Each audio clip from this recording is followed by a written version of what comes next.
집착의 법칙. 여러분의 구독과 좋아요는 정말 큰 힘이 됩니다. 40번째 생일 직전에 나는 사람들이 번아웃이라고 말하는 상태를 경험하기 시작했다. 나는 현 상황을 점검해 보기로 했다. 번아웃에 빠지지 않고 내가 하는 일을 사랑하고 다시 집착하려면 무엇을 해야 하는지 알아봐야 했다. 종이 한 장을 꺼내 앉아서 내 인생을 상세하게 검토했다. 내 인생의 목적은 무엇이고 현재 나는 무엇을 하고 있는가? 라는 질문을 해보았다. 목적을 되새기고 목표를 명확히 한다면 정상 궤도로 다시 돌아갈 수 있을 거야 라고 생각했다. 종이에 적기 시작하자 언제나 그렇듯이 진실이 즉각 나를 정확하게 강타했다. 나는 더 큰 목적을 놓치고 있었다. 원대한 목표들을 세우면서 거기에 계속 집착해야 하는데 그러지 않았다. 어찌된 일인지 나는 열정적인 사업가가 되겠다는 꿈에서 점점 멀어져 단순한 강연가가 되어가고 있었다. 이런 사실을 깨닫고 나 자신에게 질문하기 시작했다. 내가 하는 일에 다시 집착하려면 무엇을 해야 할까? 단지 한 분야의 산업을 바꾸는 데 만족하지 않고 새로운 세일즈 방법을 개발해 세상을 바꾸겠다는 생각에 사로잡혔던 과거의 내가 떠올랐다. 또 대형 부동산 회사를 세우고 싶었던 꿈을 상기했다. 알고 보니 난 번아웃에 빠진 게 아니었다. 목적을 다시 확인하자 즉시 새로운 활력과 흥분을 느꼈다. 몇 달 안 되어서 도움을 줄 사람들을 찾을 수 있었다. 세미나를 기획하고 진행하고 홍보회사와 자동차 분야를 맡을 파트너, 부동산 인수와 관리를 도와줄 파트너가 생겼다. 곧 나는 원래의 궤도로 돌아왔고 전보다 더 빠르게 움직였다. 휴식과 휴가가 필요하다는 착각. 플러그를 뽑고 긴장을 풀려면 휴식과 휴가가 필요하다는 생각이 사회의 통념이다. 하지만 현실적으로 사람들 대부분은 제대로 긴장을 풀 수 있을 만큼 오랜 휴가를 즐길 처지가 못 된다. 휴가가 어느 정도 편안함을 줄 수는 있다. 하지만 휴가의 핵심은 신체의 활력만이 아니라 목적의 활력을 되찾는 것이다. 잠재력을 최대한 발휘하고 세상에 엄청난 기여를 하는데 온전히 집착하면 저절로 새로운 에너지가 생기고 다시 힘이 난다. 사람은 휴가에 굶주려 있다. 휴식이 자신을 재충전해 줄 거라고 믿기 때문이다. 하지만 궁극적으로 당신을 재충전하는 유일한 방법은 목적에 다시 집착하는 것이다. 그래서 성공한 많은 사람은 이를 일로 보지 않는다. 한편 나는 자유시간이 성공의 최대 위협 중 하나라고 생각한다. 한마디만 하겠다. 악마를 만나고 싶다면 당신의 일정표에 하얀 여백을 남겨두라. 일하지 않으면 나는 행복하지 않다. 그렇다고 내가 문제 있는 사람이 되는 건 아니다. 오히려 생산적인 사람이 된다. 생산성을 최대로 발휘할 때 나는 가장 행복하다. 다른 사람이 뭐라고 하던 당신도 이렇게 될 수 있다. 다른 사람들은 당신이 무엇을 원하는지 모른다. 다른 사람의 말을 듣고 성공에 대한 집착이 흔들리면 안 된다. 난 성공 같은 거 전혀 바라지 않아라고 으스대며 말하는 사람들이 있다. 그들을 이해하려고 하지도 말고 그들에게 미안한 감정도 갖지 마라. 일과 삶의 균형이라는 잘못된 믿음. 일과 삶의 균형을 잡으라는 개념 자체가 터무니없는 소리다. 나는 일과 삶의 균형을 잡으려고 노력하지 않는다. 오히려 한쪽으로 최대한 치우치게 하려고 노력한다. 훌륭해지고 승자가 되는 일에 완전히 집착하면 뭔가 타협하고 포기해야 한다고 사람들은 흔히 생각한다. 가족과 보내는 시간이나 운동, 취미, 종교생활, 독서 등을 포기해야 할지 모른다고 생각한다. 틀렸다. 집착은 중요한 것을 희생하거나 타협하는 게 아니다. 집착하면 건강, 믿음, 가족, 커리어, 돈 등 모든 것을 다 가질 수 있다. 성공과 즐거운 삶 사이에서 이거냐 저거냐를 놓고 선택할 필요 없다. 미래에 대한 통제권을 잃은 보통 수준의 사람들이나 그렇게 한다. 집착하는 사람은 모든 걸 요구하고 모든 걸 얻는다. 균형에 매달리지 않는다. 어느 하나가 아니라 모든 걸 다 얻는 법을 아는 사람에게 조언을 구하라. 꿈을 포기한 사람에게서는 절대 조언을 구하지 마라. 일과 삶의 균형을 찾으라고 조언하는 사람들은 특별한 삶을 누린다는 것이 무엇인지 전혀 모른다. 그들은 유산을 남기거나 세상을 바꾸려는 시도를 하지 않는다. 그들은 자랑스럽게 떠벌리고 다닌다. 그런 거 다 필요 없어요. 평범하게 사는 게 행복해요. 행복해지기만 하면 돼요. 하지만 나는 그런 사람들이 자신이 무슨 말을 하고 있는지 모른다고 생각한다. 내가 볼 때 그들은 진짜 균형을 이루지 못하고 있다. 그들은 반쪽짜리 인생을 살고 있다. 비난과 반대에 대비하라. 소셜미디어가 생겼을 때 나는 그것이 지닌 엄청난 영향력을 알고 있었다. 그리고 내 이름을 전 세계에 알리는 일에 집착했다. 그래서 나는 포스팅을 시작했다. 그리고 지나치게 많은 게시물을 올린다는 소리를 되풀이해 들었다. 전문가들은 내게 게시물 수를 줄이라고 조언했다. 그런데 그런 규칙을 누가 만드는가? 형은 게시물을 너무 많이 올려 라고 동생이 말했다. 나는 내 트윗 끊어. 너 보라고 올린 거 아니야. 날 모르는 70억 명이 보라고 올린 거지라고 말했다. 내 직원 중 누군가가 사장님이 게시물을 지나치게 많이 올리고 있다고 사람들이 불평합니다 라고 말할 때마다 나는 이런 생각을 한다. CNN은 하루 24시간 내내 1년 365일 계속 뉴스를 쏟아내고 있어. CNN에 실증 나면 폭스나 다른 채널로 돌리지. 거기서도 오싹한 정보들이 쉬지 않고 쏟아져 나와. 오스틴에서 강연할 때 어떤 사람이 내게 다가와 말했다. 그랜트, 당신은 게시물을 너무 많이 올려요. 그래서 당신을 차단해야 했어요. 나는 이렇게 말했다. 나를 좋아하든 싫어하든 적어도 지금 당신은 나를 알고 있잖아요. 정말 흥미로운 일은 나를 차단한 이 남자가 직접 나를 보려고 돈을 내고 왔다는 것이다. 비난자는 사실상 최고의 조력자다. 주변에 비난자가 없는가? 그렇다면 당신은 집착하지 않는 것이다. 비난자를 끌어모으지 않으면 아무것도 안 하고 있는 것이다. 비난자가 없다면 당신은 누구에게도 위협적인 존재가 아니라는 뜻이다. 당신의 성공을 보장해주는 증거를 찾고 싶은가? 그건 바로 당신 주변에 모여든 비난자들이다. 당신이 불가능한 일을 가능하게 만들어 비난자가 공개적으로 관계 어린 증오를 퍼붓거나 미디어를 통해 당신을 무너뜨리려고 노력할 때 그들은 더욱더 당신을 홍보해준다. 좋아하든 싫어하든 적어도 나를 안다는 말이니 언제든 환영이다. 실제로 내가 큰 성공을 거두면 거둘수록 비난자는 나에 대해 더욱더 신랄한 악담을 퍼부었다. 내가 늘 사람들에게 하는 말이 있다. 미국 인구의 절반이 나를 증오하게 할 수 있다면 나는 대통령이 될 수 있다. 비난자들을 쫓아보내려고 애쓰지 마라. 그들과 싸우지 마라. 집착을 줄이려는 시도는 절대 하지 마라. 그들의 부정적인 말을 집착의 연료로 삼아라. 챕터 6. 이기려면 지배하라. 당신 자신을 지배하라. 사람들 대부분은 지배의 의미를 오해한다. 그들은 이 개념이 경쟁에서 이기는 것이라고 생각한다. 하지만 진정한 지배 그리고 진정한 집착은 스스로를 지배하는 일에서 시작한다. 자신의 마인드셋을 지배하지 못하면 사업이나 인생도 지배할 수 없다. 나는 감당할 수 있는 것보다 더 많은 선택지가 있을 때 가장 혼란스러웠다. 스스로에 대한 규칙을 세우는 일은 결국 자기 자신에게 달렸다는 사실을 깨달았다. 삶의 영역을 분류해 각 영역을 분석하는 능력을 발전시켜라. 그래야 당신에게 가장 중요한 영역을 지배할 수 있다. 그 영역을 집착의 핵심 연료로 삼아라. 부정적이고 제한된 사고를 지배하고 시간을 지배하라. 사람들은 자신이 통제력을 벗어나는 문제가 생기지 않기만을 바란다. 왜일까? 문제를 통제할 의지와 능력이 없기 때문이다. 부정적이고 제한된 생각을 없애고 잠재력과 목표에 완전히 초점을 맞추는 법을 배우기 전에는 스스로 부족하다는 느낌에 시달릴 것이다. 하지만 진정으로 집착할 대상을 찾고 거기에 모든 시간과 에너지를 투자하면 모든 것이 달라지기 시작할 것이다. 고통이 아닌 선택에 집착하게 될 것이다. 사람들은 끊임없이 내게 묻는다. 당신은 어떻게 그 모든 일을 다 합니까? 아주 쉽다. 나는 탁월해지고 싶은 일들을 적는다. 그런 다음 그 일을 할 수 없는 변명이 아니라 그 일을 할 시간을 만드는 데 집착한다. 좋은 예가 있다. 나는 가족을 위한 시간을 만드는 데 전념한다. 일을 잘 해내려면 시간을 현명하게 사용해야 한다. 매일 아침 나는 아이들을 깨워 차에 태우고 동네 카페로 간다. 그곳에서 우리 셋은 이런저런 이야기를 나눈다. 15분에서 30분 정도 좋은 시간을 보내면 아이들은 아빠에 대한 필요를 충족시킨다. 집으로 돌아와 식사한 다음 아이들은 학교 갈 준비를 하고 나는 출근할 준비를 한다. 아이들과 함께 시간을 보내는 일에 전념하고 어떻게 그렇게 할지 창의적으로 생각함으로써 나는 시간을 필요에 맞게 만든다. 예를 들어 밤이 아닌 아침에 아이들과 놀거나 체육관에 데리고 간다. 나는 시간을 관리하지 않고 만든다. 우리 부부가 시간을 최대한 효율적으로 활용하는 한 가지 방법은 사업 파트너들과 함께 시간을 보내는 것이다. 예를 들어 우리는 둘이서만 저녁 외식을 하는 경우가 거의 없다. 직원이나 고객을 저녁 식사에 초대하는데 그러면 그 시간을 효율적으로 사용하게 된다. 나의 일정표에 비어있는 공간은 내 삶을 지루하게 만들었다. 이로 인해 과거에 어려움을 겪었다. 이런 상황을 피하려고 나는 많은 약속과 활동으로 내 시간을 빈틈없이 채운다.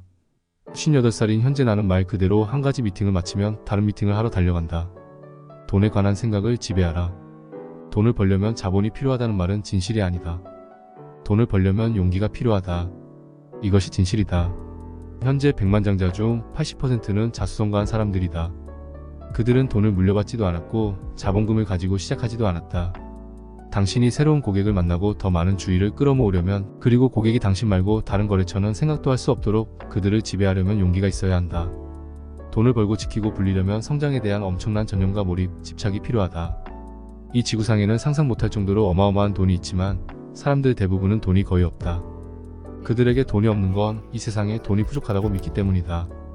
또는 자신이 부자가 될 자격이 안 된다거나 돈을 벌기 어렵다고 믿기 때문이다. 돈은 어디에나 있다.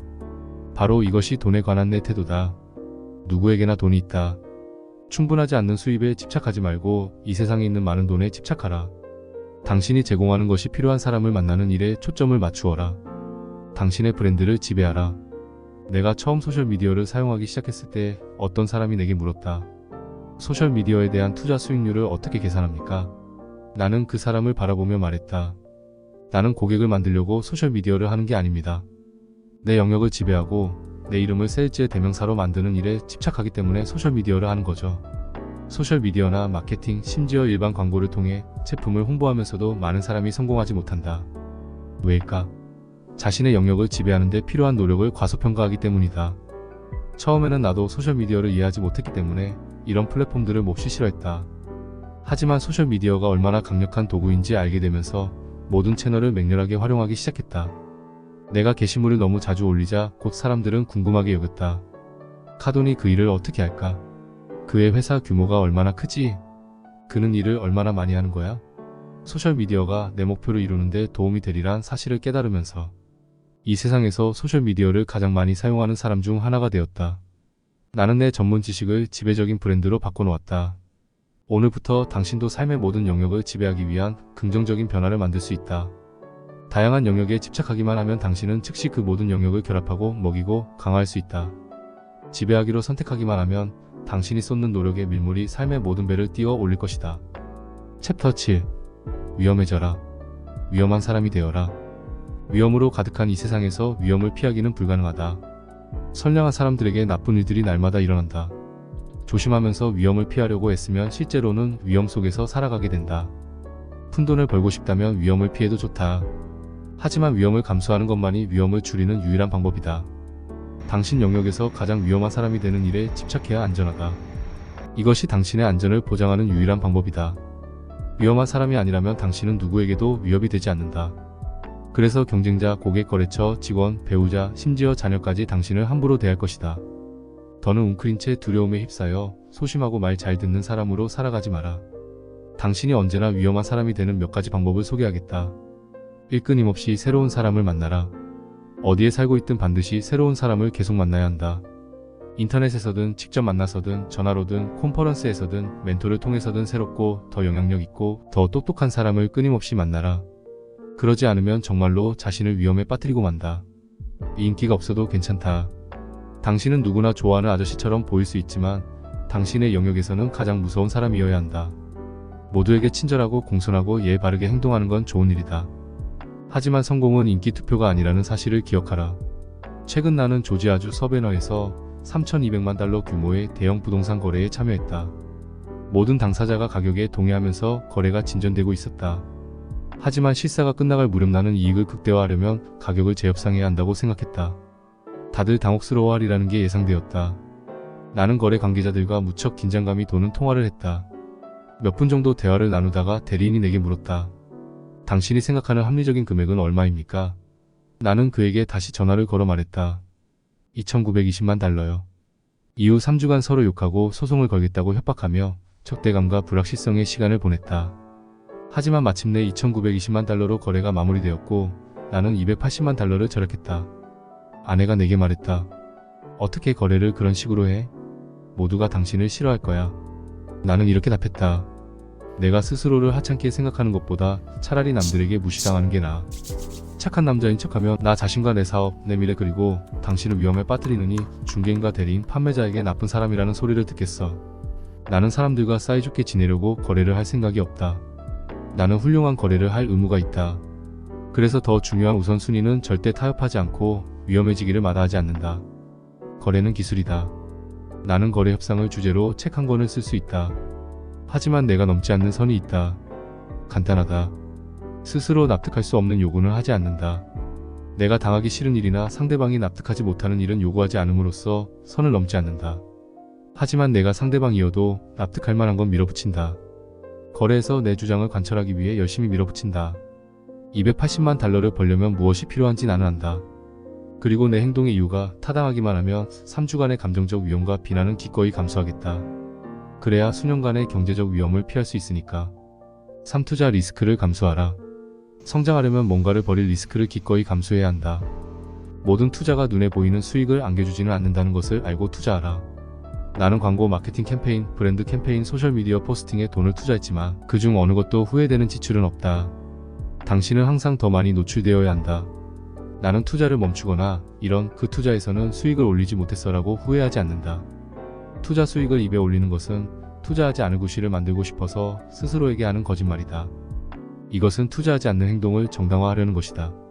매출 증대에 초점을 맞추면서 투자하고 또 투자해야 한다. 충분한 돈을 벌고 충분한 자금을 조달하고 충분한 돈을 빌려서 사업을 확장해야 한다. 특히 새 사업에 착수했다면 이윤을 많이 남기려고 하기보다 재투자할 수 있는 총수입을 늘리는 데 초점을 맞추는 게 중요하다. 매출 증대가 최우선순위여야 한다. 저축 먼저라는 전통적인 생각을 뒤집고 얼마나 많은 돈을 재투자할 수 있는지에 집착하기 시작하면 마법 같은 일이 벌어진다. 당신은 나가서 사업을 번창시킬 새로운 방법을 생각해내고 창조할 수밖에 없게 된다. 그리고 새로운 수익을 창출하기 위해 새로운 시장을 정복하기 시작한다. 오늘날에는 돈을 벌려면 패장과 용기가 필요하다. 당신 자신에게 투자하기를 주저하는가? 그렇다면 고객이 당신에게 투자하기를 기대하지 마라. 리스크를 감수하고 시장에 돈을 투자하라. 훨씬 더 많은 돈을 벌기 위해 번 돈을 시장에 재투자하라. 그러면 엄청난 수준으로 날아오르는 성공을 맛볼 것이다. 엄청나게 성공한 사람처럼 행동하라. 나는 공간과 무대, 인터뷰를 내 것으로 만들겠다고 결심한다. 내가 무엇을 알고 있는지, 무엇을 제공하고 얻을 수 있는지 판단하고 거기에 죽기 살기로 매달린다. 다시 말해 나는 자신이 무엇을 하는지 잘 아는 사람, 엄청난 성공을 거둔 사람처럼 행동한다. 심지어 아직 아니더라도 그런 것처럼 연기한다. 내가 누구에게나 무엇이든 팔 수 있다는 걸 아는 것처럼 말하고 행동한다. 나는 배우인 아내에게 이렇게 말한다. 나는 사업가 연기를 하는 진정한 배우야. 두려움은 멋진 선물이다. 두려움은 가만히 있으라는 신호가 아니다. 행동해야 한다는 신호다. 내 커리어의 대부분은 두려운 일들이었다. 새로운 분야, 낯선 분야, 모르는 사람에게 접근하는 일은 두려웠다. 새로 접근하는 분야에서 나는 거물이 아니었고 나를 아는 사람이 아무도 없었다. 하지만 이런 두려움을 뚫고 지나가면서 나는 오랜만에 다시 살아난 기분이 들었다. 최선을 다할 때는 언제나 그런 기분이 든다. 행동하고 있고 적극적으로 다가가고 새로운 사람을 만나고 새로운 것을 배울 때 나는 살아있는 기분이 든다. 당신도 이러한 일들을 자주 한다면 두려움을 힘과 자신감으로 바꿀 수 있을 것이다. 두려움이 저절로 사라질 거라고는 기대하지 마라. 없애려고 노력하지도 마라. 두려움을 활용하라. 챕터 8. 세일즈에 집착하라. 세일즈는 신이다. 세일즈는 그저 하나의 부서나 커리어, 누군가의 직업이 아니다. 어느 사업에서든 세일즈는 신이다. 세일즈의 영향력을 피해가는 사람이나 회사, 산업은 없다. 경제 전체도 세일즈의 영향을 받는다. 기업이 쇠락의 길로 들어서는 이유가 뭘까? 자사의 제품을 높은 가격으로 많이 팔지 못하기 때문이다. 당신 회사에서 세일즈는 중요한 것 이상이다. 세일즈는 생명줄이자 기업의 모든 것이다. 사업체의 운명은 제조나 연구, 아이디어에 달린 것이 아니라 바로 세일즈에 달려있다.